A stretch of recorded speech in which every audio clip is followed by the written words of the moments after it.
Palavra do nosso santo Deus. Salmo de Davi. Quem, Senhor, habitará no teu tabernáculo? Quem há de morar no teu santo monte? O que vive com integridade e pratica a justiça, e de coração fala a verdade. O que não difama com sua língua, não faz mal ao próximo, nem lança injúria contra o seu vizinho. O que a seus olhos tem por desprezível ao réprobo, mas honra aos que temem ao Senhor. O que jura com dano próprio e não se retrata. O que não empresta o seu dinheiro com usura, nem aceita suborno contra o inocente. Quem deste modo procede não será jamais abalado. Amém. Vamos mais uma vez à presença de Deus em oração, irmãos. Graças nós te damos, ó Deus, Deus bendito, pelo privilégio glorioso de podermos ouvir a tua voz por meio da pregação da tua palavra nessa manhã. Ó Deus, fala conosco poderosamente, renova a nossa alma, restaura a nossa sorte. É a nossa súplica em nome de Jesus. Amém. Que pergunta impressionante o Salmo 15 faz. E de onde vem essa pergunta e qual a razão de ser dela? A pergunta simples, aparentemente, carrega gloriosa verdade desde os tempos antigos, bem antes de Davi, podemos dizer assim.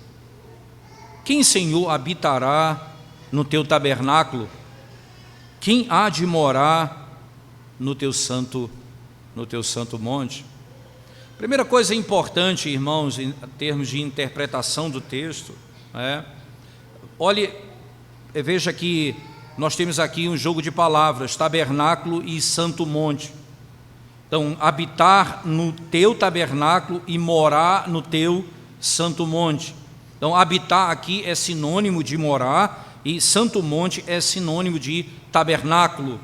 Então, aqui ele não está falando de dois lugares diferentes, mas exatamente do mesmíssimo lugar, porque assim é chamado nas Escrituras Sagradas. E de onde vem essa ideia de você ir para um monte, isto é, você habitar no monte onde o Senhor habita? É importante lembrar, primeiro, que a palavra tabernáculo, ela usada no livro de Êxodo com muita clareza, não é? Ela passa por uma transformação. O mesmo lugar que é conhecido como tabernáculo, posteriormente é conhecido como tenda da congregação, ou melhor, a tenda do encontro, lugar do encontro. Em que momento na história houve essa mudança, tabernáculo para tenda da congregação? O tabernáculo é o lugar onde Deus habita. A tenda da congregação é o mesmo lugar onde Deus habita, só que agora ele se encontra com o seu povo, entenda, houve uma aproximação dele. Então, o lugar que Deus habita era inabitável pelos homens. O lugar agora que eu tenho acesso a Deus é chamado de tenda da congregação, o lugar do encontro, o lugar do encontro. Por isso, o termo, quem, Senhor, habitará no teu tabernáculo? Tabernáculo não é o lugar que o homem habita, é o lugar da habitação de Deus. Mas como eu vou habitar lá? Porque esse lugar foi transformado em tenda da congregação, o lugar onde o Senhor fala com a sua igreja e com o seu povo. Mas isso então me leva para antes de Êxodo, antes de Levítico, me leva um pouco para trás ainda.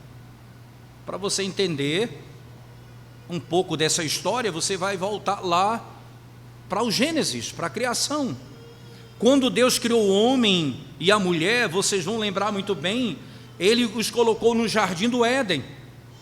Esse jardim era o lugar, não é o jardim do homem. É um detalhe interessante, esse termo jardim do Éden é algo que a gente construiu esse significado, mas no texto bíblico não tem essa expressão. O que eu tenho lá é Éden, que é uma região, e eu tenho um jardim que fica na região do Éden. Então, o Éden é uma região maior, e dentro dessa região maior tem o jardim. Tanto é que sai um rio do Éden que banha o jardim. É essa linguagem utilizada no livro de Gênesis, por exemplo. É porque isso tem a ver com tudo isso, não é? Por que tem a ver com tudo isso, irmãos? Porque primeiro, nós vamos aprender na sequência da revelação bíblica que o jardim de Deus, que não é o jardim do homem, é o jardim de Deus, é o lugar que Ele fez para ter comunhão. Você entende? Irmãos, antes de qualquer propósito que o homem possa ter nessa terra, antes do papel dele como homem, antes do papel da mulher como mulher, antes do papel dos filhos, antes de qualquer papel na sociedade, e vai emanar daquele momento, o principal de todos é que nós somos feitos para ter comunhão com Deus. É por isso que você não vai ser pleno quando você simplesmente executar o seu papel dentro de uma sociedade. Você é pleno se você depende exclusivamente de Deus. Mas isso então faz com que a gente dê um passo adiante. Lembre-se, eles foram expulsos do paraíso por causa do pecado. O caminho de volta à árvore da vida foi impedido por meio de um anjo e de uma espada flamejante que se revolvia e impedia o acesso deles. Ora, eu não podia mais ter acesso à presença de Deus, porque agora o pecado quebrou isso, impossibilitou isso. O juízo de Deus se manifestou dessa forma. E qual é a característica do homem depois que ele sai da presença de Deus, irmãos? Ele passa a ser mentiroso. Esse homem passa a enganar, ele passa a refletir a natureza de Satanás. Lembre-se disso, que é mentiroso e homicida desde o princípio, enganador, dá falso testemunho, toma o nome de Deus em vão, não tem preocupação com as palavras que saem dos seus lábios, ele não cumpre os seus votos, ele é enganador. Assim que ele sai da presença de Deus, ele é expulso da presença de Deus, e porque ele se tornou morto nos seus pecados por causa da queda, consequentemente ele é expulso da presença de Deus. O texto, e eu quero rapidamente que você me ajude nisso, abra sua Bíblia comigo, por favor, irmãos, no texto de Ezequiel, capítulo 28 especificamente. Ezequiel capítulo 28. Não desmarque o texto do Salmo 15, vamos voltar para ele imediatamente. Eu só quero lançar luz sobre essa verdade, como o profeta interpreta o jardim do Éden. Por favor, Ezequiel capítulo 28, verso 14 e verso 16. Preste bem atenção, irmãos, no que diz a palavra de Deus, 14 e 16. Tu eras querubim da guarda, ungido, e te estabeleci, permanecias no monte santo de Deus, no brilho das pedras andavas. Agora veja o verso 13, um pouco antes. Estavas no Éden, jardim de Deus. Veja como ele descreve o jardim, irmãos. Estavas no Éden, jardim de Deus. De todas as pedras, lembra das pedras que estavam no jardim? Ele usa essa figura novamente. Ele diz, olha, de todas as pedras preciosas te cobrias. O sárdio, o topázio, o diamante, o berilo, o ônix, o jaspe, a safira, o carbúnculo e a esmeralda.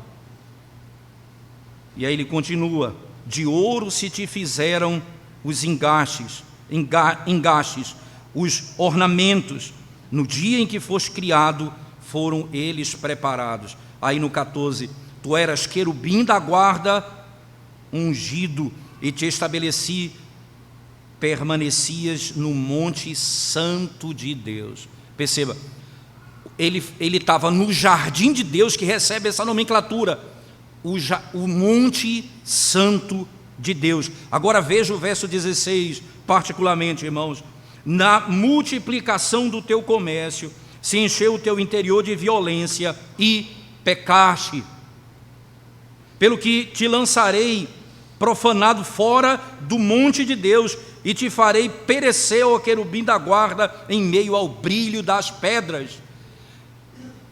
Entenda como que imediatamente ele é descrito como um ímpio, aquele que pratica o mal. Ele foi expulso da presença de Deus, e aqui não vamos entrar no detalhe quem é essa pessoa aqui, se é Satanás, se é Adão, é uma figura complexa no texto, mas o grande ponto é como que Ezequiel, pela primeira vez em toda a Escritura, ele associa o jardim do Éden com o santo monte de Deus. Nós vamos voltar para onde, irmãos? Nós somos expulsos da presença de Deus e agora retornaremos como? Para a presença dele. Então vem a pergunta: quem subirá, Senhor, no teu tabernáculo? Quem habitará no teu tabernáculo? Quem há de morar no teu santo monte? Você vai perceber que em toda a revelação você vai encontrar os tipos de Cristo sendo revelados. Como era a realidade na época de Noé, irmãos? Os homens eram maus, violentos, mentirosos. Noé achou graça diante de Deus e era íntegro numa sociedade caída. Moisés, no Monte Ararat, oferece sacrifício ao Senhor. Moisés é o único que sobe até o topo do monte. Quem subirá ao monte do Senhor? Quem habitará no teu tabernáculo? Só que essa expulsão da presença de Deus, irmãos, ela é descrita de modo profundo, muito mais ainda na Escritura. Por exemplo, você vai encontrar aqui não apenas Deus os expulsa do jardim, como também é engraçado que Caim, no capítulo 4 do livro de Gênesis, verso 16, diz assim: apartou-se Caim da presença do Senhor e foi para a terra de Nod. Que coisa! Os estudiosos descrevem, e aí especialmente um deles, chamado Michael Morales, ele descreve dizendo o seguinte, que na realidade eu tenho aqui um aprofundamento do afastamento de Deus. Ele é expulso da presença de Deus e depois ele se aparta da presença de Deus. Ele vai descendo ao caos, ao buraco, à morte. Quem vai subir a esse monte? Quem subirá ao monte do Senhor? Importante lembrar ainda, irmãos, que o texto sagrado no Salmo 24, que pela segunda vez utiliza o mesmo tipo de linguagem, o Salmo de número 24, venha lá comigo, por favor. Ele diz assim: ao Senhor pertence a terra e tudo que nela se contém, o mundo e os que nele habitam. Fundou-a ele sobre os mares e sobre as correntes a estabeleceu. Quem subirá ao monte do Senhor? Quem há de permanecer no seu santo lugar? O que é limpo de mãos e puro de coração, que não entrega a sua alma à falsidade, nem jura dolosamente. Este obterá do Senhor a bênção e a justiça de Deus, da sua salvação. Tal é a geração dos que buscam a face do Deus de Jacó. E de maneira preciosa ele descreve quem entra na presença de Deus. Veja: levantai, ó portas, as vossas cabeças, levantai, ó portais eternos, para que entre o Rei da Glória. Quem é o Rei da Glória? O Senhor dos Exércitos. Esse é o Rei da Glória, o Senhor forte e poderoso, o Senhor poderoso nas batalhas. É Ele que adentra os portais. É claro, e é importante nós frisarmos isso, que aqui o Senhor, irmãos, Ele não está descrevendo, veja, Ele não está descrevendo a fé, o arrependimento como base para adentrar a presença de Deus. Ele está descrevendo os frutos disso, porque com o pecado e a morte, o homem se degenera e se torna completamente mau em todos os seus atos. Agora ele vai descrever os que vão subir para a presença de Deus, são os que foram alcançados por essa graça. E como eu sei que foram alcançados por essa graça? Pelo modo como eles vivem. Pelo modo como eles vivem. Então veja se não é exatamente isso, irmãos, sem ir longe, não é? Mas indo para o fim das Escrituras. Veja o que Apocalipse diz, o que vai acontecer no novo céu e na nova terra, não é? Dê uma olhada lá comigo no capítulo 21 do livro de Apocalipse, irmãos. Capítulo 21. 21, verso 8. Apocalipse 21, verso 8. Veja o que diz a palavra de Deus.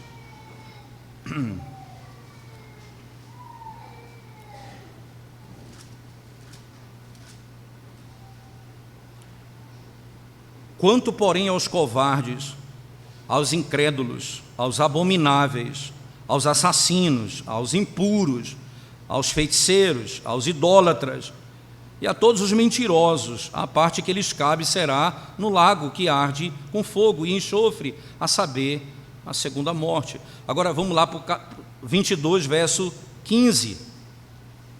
Apocalipse 22, 15. Veja o que diz o texto sagrado. 14, 15 diz: bem-aventurados aqueles que lavam as suas vestiduras no sangue do Cordeiro, para que eles assistam o direito à árvore da vida e entrem na cidade pelas portas. Fora ficam os cães, os feiticeiros, os impuros, os assassinos, os idólatras e todo aquele que ama e pratica a mentira. Ora, irmãos, os que vão habitar os céus são esses que vivem agora assim. Não espere que você vai ser transformado. Veja, que o seu coração é completamente impuro, que a sua prática é iníqua e que você almeja habitar com o Senhor. Certamente você não almeja ver ao Senhor. Lembre-se de outro detalhe importante aqui, irmãos. As palavras de João na primeira carta, no capítulo 3, verso 1, 2 e 3, é geral, no aspecto geral, João diz isso. Vede com que grande amor Deus nos amou, a ponto de sermos chamados filhos de Deus. E de fato nós somos, de João. Mas ainda não se manifestou o que haveremos de ser, porque nós vamos vê-lo face a face, seremos como Ele é, porque nós vamos vê-lo. Então, que esperança gloriosa é essa? Aí João, no verso seguinte, diz: todo aquele que tem essa esperança, que esperança? De ver o Senhor, purifica-se a si mesmo, assim como Ele é puro. Todo aquele que tem essa esperança, purifica-se a si mesmo, como Ele é puro.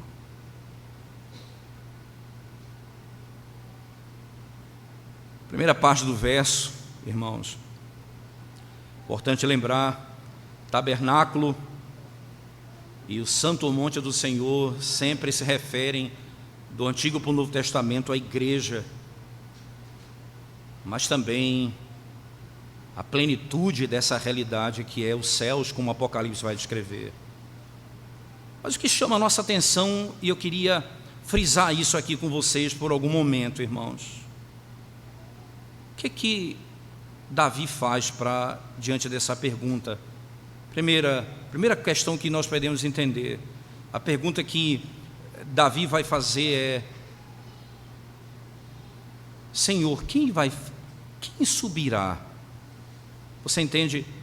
A pergunta de Davi, irmãos, dirigida a Deus, ela é, na sua natureza, um entendimento de que ir a Deus não é algo que eu como homem determino.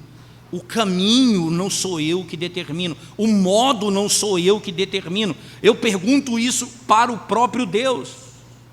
Quem, Senhor, fará isso? Quem habitará no teu tabernáculo, Senhor? Quem vai fazer isso? E aí a pergunta, porque a resposta que nós temos aqui, ela é dada pelo próprio Deus, entenda? Isso é inspirado. Porque normalmente eu e você vamos tentar encontrar um caminho para poder nos encontrar com o Senhor. Nós vamos viver uma vida de mentira, de engano, de falsidade, de usura, e achamos que isso é normal, e que quem vive assim, mas porque vem à igreja, porque participa da mesa do Senhor, esses estão livres de condenação, e esses vão viver a eternidade com Deus. O caminho não é determinado por você, irmãos, o caminho é determinado pelo próprio Deus, e jamais você é aquele que vai estabelecer esse princípio aqui. E o que o Senhor responde? Como o Senhor responde? O desejo de Davi, irmãos, era saber o que ele deveria fazer, mas também com a resolução de fazer. Eu vou encontrar na palavra de Deus, na resposta dada por Deus, na palavra, o caminho seguro para Sião. Eu vou encontrar na palavra de Deus o caminho seguro para Sião. Qual o grande erro? Muitas vezes é você querer viver uma vida santa para poder ver a Deus em termos da sua própria força. Lembre-se, a fé e o arrependimento não são aqui citadas imediatamente, porque ele não está falando do fundamento, ele está falando dos efeitos da graça. Assim como o efeito do pecado foi manifestado por meio da maneira como o homem vive, assim também o efeito da graça vai se revelar pela maneira como nós vivemos, como nós falamos, como nós nos comunicamos. João Calvino, de maneira singular, eu diria, ele faz a seguinte aplicação, algumas aplicações diretas desse princípio. Ele diz assim: há uma tríplice aplicação dessa doutrina, diz Calvino. Em primeiro lugar, diz ele, se realmente desejamos ser considerados como parte do rol dos filhos de Deus, o Espírito Santo nos ensina que devemos provar o que de fato somos através de uma vida santa e íntegra. Essa é a grande prova, irmãos. Veja, não são sentimentos, é como eu vivo. É a prova. E ele diz: pois não basta servir a Deus através de cerimônias externas, a menos que também vivamos com retidão e sem fazer dano a nosso próximo. Segundo, já que tão a miúde vemos a igreja de Deus desfigurar-se com variadas impurezas, Calvino continua, para evitar que tropecemos no que aparenta ser por demais ofensivo, Faz-se uma distinção entre aqueles que são cidadãos permanentes da igreja e os estranhos que penetram em seu seio apenas por algum tempo e logo se afastam. Essa é essa segunda maneira de Calvino olhar o início do texto, irmãos, é uma advertência inequívoca e podemos dizer fundamentalmente necessária, para que quando o templo de Deus vier a ser maculado por muitas impurezas, quando você vê pecado no meio da igreja, você vê aqueles que se chamam pelo nome do Senhor mentindo, vivendo de usura, vivendo de engano, quando você descobrir isso, irmãos, não fique demasiadamente desgostoso ao ponto de virar as costas para a igreja do Senhor. Não, porque Calvino ainda diz: impurezas, entendo os vícios de uma vida corrompida e poluída, contanto a religião continua pura quanto à doutrina e ao culto. Não devemos deixar-nos abalar em demasia quanto aos pecados que os homens cometem, como se com isso a unidade da igreja fosse dilacerada. Não, mantenha-se firme, diz ele, na pregação fiel e no culto simples a Deus, porque o Senhor há de purificar o seu rebanho. Todas as épocas nós temos essa experiência, irmãos, todas as épocas. Quão perigosa é esta tentação, quando olhamos para a igreja de Deus, que deve prosseguir isenta de toda e qualquer mancha poluente e resplandecer em incorruptível pureza, quando vê a igreja nutrindo em seu seio um grande número de hipócritas ou pessoas perversas. Como é difícil, mas isso vai acontecer no nosso meio. Vai acontecer no nosso meio. E a terceira aplicação que ele faz desse princípio é: o sagrado celeiro de Deus não estará perfeitamente purificado antes do último dia, quando Cristo em sua vinda lançará fora a palha. Mas ele já começou a fazer isso através da doutrina de seu evangelho, que nesse relato, irmãos, ele chama de crivo. Ele purifica o seu rebanho.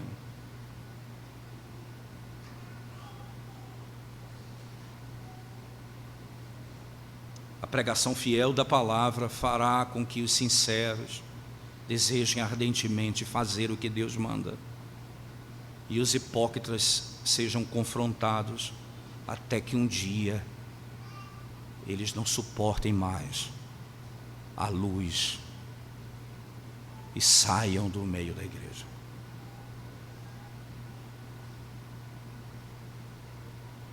E saiam do meio da igreja. Que é exatamente que o Senhor descreve aqui como característica, irmãos. É claro que não vou me deter em todos os aspectos, mas preste atenção como ele descreve um modo de vida: o que vive com integridade e pratica a justiça, e de coração fala a verdade. Você percebe como a religião, irmãos, ela é a sinceridade aqui é o grande ponto. É de coração fala a verdade. Ele não fala a verdade simplesmente, ele fala de coração, no seu íntimo. Ele é sincero com a sua religião. Ele anda, irmãos, com integridade, de acordo com a condição do próprio pacto. Lembra que Deus disse a Abraão: anda diante de mim e ser perfeito. Ele é aquele que professa ser o que de fato ele é. Ele descreve o que está no seu coração. Ele pode ser aprovado diante de Deus, na sua integridade, em tudo que ele faz, na sua conversa, irmãos, ele é uniforme, e ele se esforça para completamente fazer toda a vontade de Deus. Talvez os seus olhos sejam até fracos, mas são íntegros. Ele tem máculas, sim, ele tem máculas talvez nos seus olhos, mas ele não sucumbe a elas. Ele é verdadeiramente um israelita em quem não há dolo. Matthew Henry disse: eu não conheço nenhuma religião senão a sinceridade. Eu não conheço nenhuma religião senão a sinceridade. Fuja da aparência, fuja da hipocrisia, lide com as coisas dentro do seu coração, abra a boca para cantar, mas o seu coração precisa estar diante de Deus. Não se satisfaça em que as pessoas pensam que você é santo. Seja santo. Ame ao Senhor de todo o seu coração. Ele é honesto, irmãos, em tudo que ele faz. Em tudo que ele faz, ele pratica a justiça, ele anda em todas as ordenanças e os mandamentos do Senhor, ele cuida de fazer o que Deus manda, tanto no que diz respeito a Deus, como no que diz respeito aos homens. Ele fala o que é a verdade, suas orações, suas profissões e as promessas a Deus, irmãos, não vem de lábios que não têm sinceridade. Ele não imagina em falar uma mentira quando ele trata com os homens. Ele não faz negócio buscando o bem próprio através de engano. Ele busca o caminho da retidão e da verdade. Ele abomina o ganho injusto, ele abomina a fraude, ele tem ódio pela fraude. Ele entende assim, irmãos, não pode ser um bom negócio, nem mesmo um negócio que possa trazer benefícios para mim, negócio que é feito com base em mentira. E aquele que engana o seu próximo provará no fim que ele fez a maior injúria contra si mesmo. Aquele que ganhou alguma coisa do próximo através da mentira vai ver no fim que o maior dano que ele causou foi a si mesmo. Quem, Senhor, subirá ao monte do Senhor?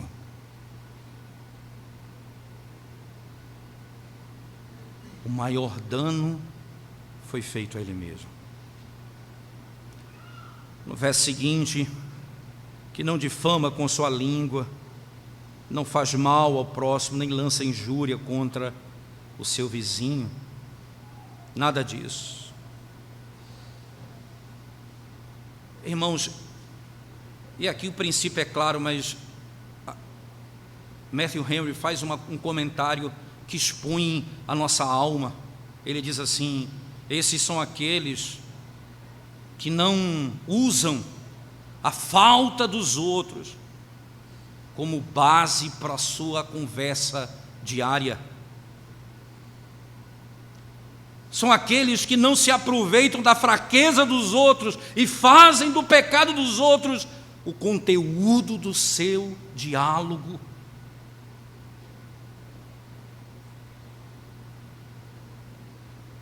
Não pegam o pecado do outro e falam com alegria sobre eles.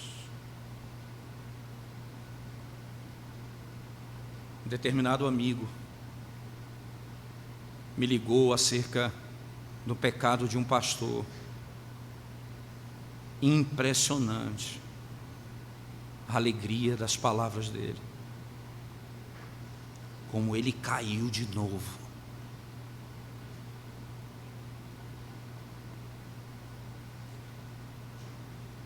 Talvez aquele pastor esteja em situações difíceis, porque caiu de novo.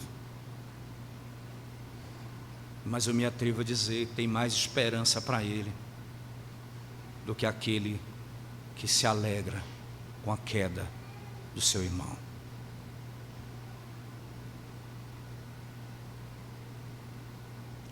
Porque ele pode não cair nos pecados dele, mas ele está morto de alma. Ele está morto de alma.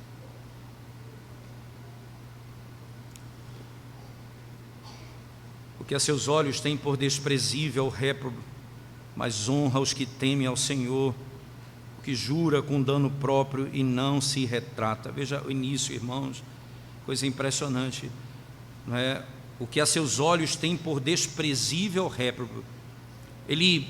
Esse é como Deus, ele odeia o mal e ama a justiça.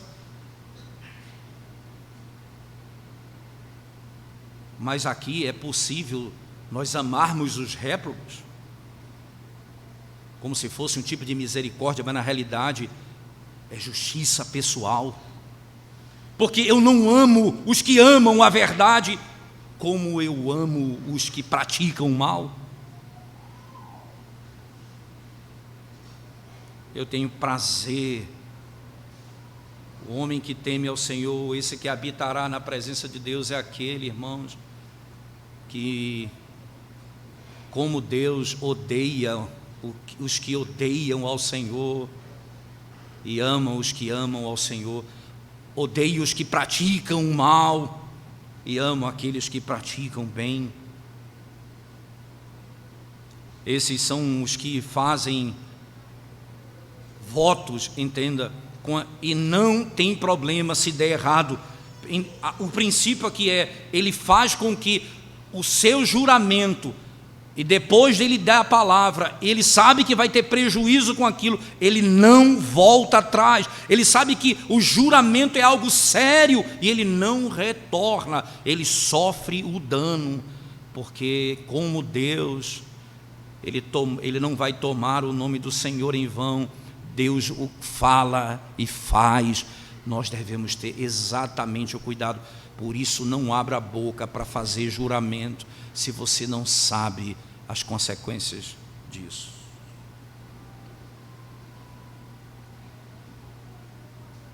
O verso 5 fala: o que não empresta o seu dinheiro com usura, nem aceita suborno contra o inocente. Não aceita suborno contra o inocente. Ora, o texto aqui nos mostra, irmãos, que especialmente no verso 5, né? Ele pensa o melhor. Veja, ele olha para aqueles homens que têm pompa e riqueza, e eles não pensam menos da iniquidade deles por causa da grandeza deles. Entenda, ele não diminui o mal das pessoas por aquilo que elas têm. Os seus olhos, como diz o texto sagrado, o que a seus olhos têm por desprezível, e no verso 5, no 4 ainda, só voltando um pouquinho, o que a seus olhos têm por desprezível ao réprobo, mas honra aos que temem ao Senhor. E aí, o que não empresta o seu dinheiro com usura. Esse indivíduo que olha dessa maneira para aquele que faz o mal, irmãos, ele sabe como os que precisam de dinheiro não podem viver com juros que você quer enriquecer. Isto é, você não pode usar o seu dinheiro senão para produzir riqueza e até mesmo para produzir emprego. Não use o seu dinheiro como um agiota, não tente ganhar dinheiro como um agiota, porque um caminho que Deus deu para você ganhar dinheiro é o trabalho, É claro, irmãos, entenda isso. Aqui não está sendo tratado de juros comerciais, de pessoas que emprestam dinheiro para fazer negócios. Não é nada disso que está sendo falado. Nós estamos falando de pessoas que precisam do dia a dia. É o dinheiro para a vida, para comer. E eu empresto para essas pessoas e vivo do juro que elas pagam para mim. Que coisa impressionante, porque esse ímpio, esse indivíduo aqui, irmãos, ele é descrito positivamente. Ele não empresta o seu dinheiro com usura e nem aceita suborno. O rico não enriquece por meio do suborno. O rico não enriquece por meio da usura, mas por meio do trabalho. Aquele indivíduo que busca tais coisas por esses caminhos são aqueles que não conhecem ao Senhor, não têm comunhão com Ele. O grande ponto que nos chama a atenção no encerramento dessa realidade aqui, irmãos, é que quando eu penso sobre o pobre, né, aquele que não tem nada preparado para si, quando eu penso na maneira como eu posso adquirir coisas por meio do suborno, eu começo a entender que o que está em jogo aqui não é a riqueza dessa terra, porque o que eu almejo é habitar com o Senhor no seu santuário. Eu não almejo a glória dessa terra. Por isso o caminho que eu sigo não significa que eu vou buscar a glória nesse mundo, mas a minha vida almeja habitar com o Senhor para sempre. Todas as decisões que eu tomo quanto a dinheiro, quanto a empréstimo, quanto a emprestar, é fundamentalmente baseado no lugar onde eu desejo viver.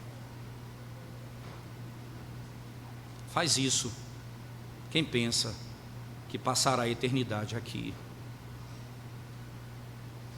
mas não conhece a esperança no Senhor. Deixa eu encerrar, irmãos.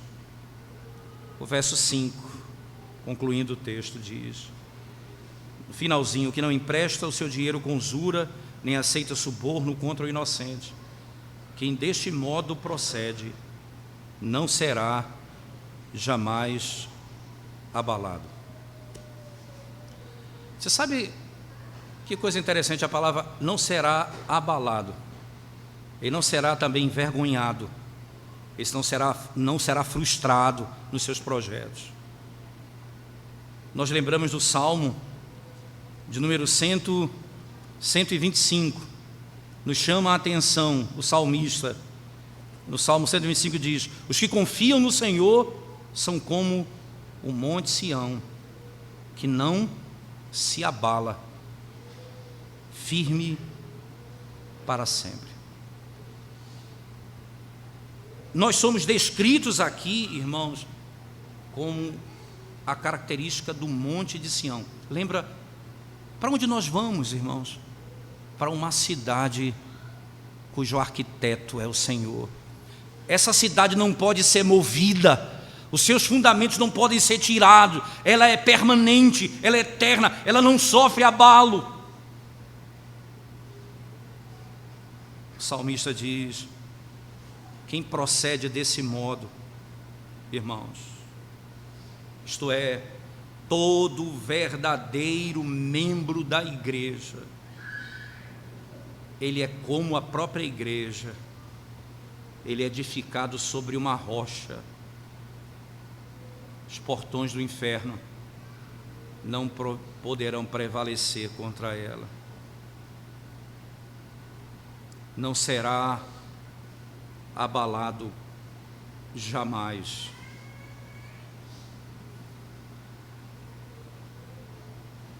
Você não vai enriquecer senão pelo trabalho.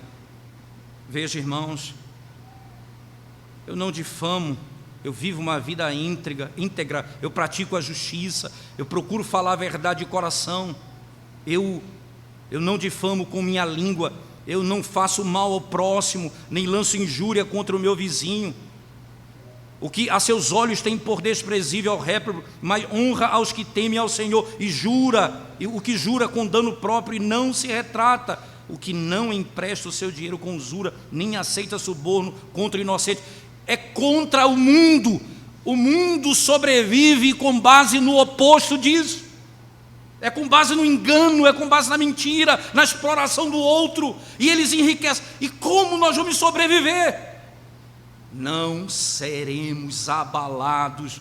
Nós podemos ter, irmãos, certeza disso. A graça de Deus será suficiente para nós. A minha graça te basta. A minha graça vai te preservar. A minha graça vai te manter seguro. A minha graça vai te manter firme até você adentrar os portões celestiais. As tentações desse mundo que tendem a me varrer não me vencerão. As angústias não vão me destruir. Nada poderá roubar de mim, irmãos. Nada poderá. Porque eu estou firmado numa rocha. E o meu futuro é seguro.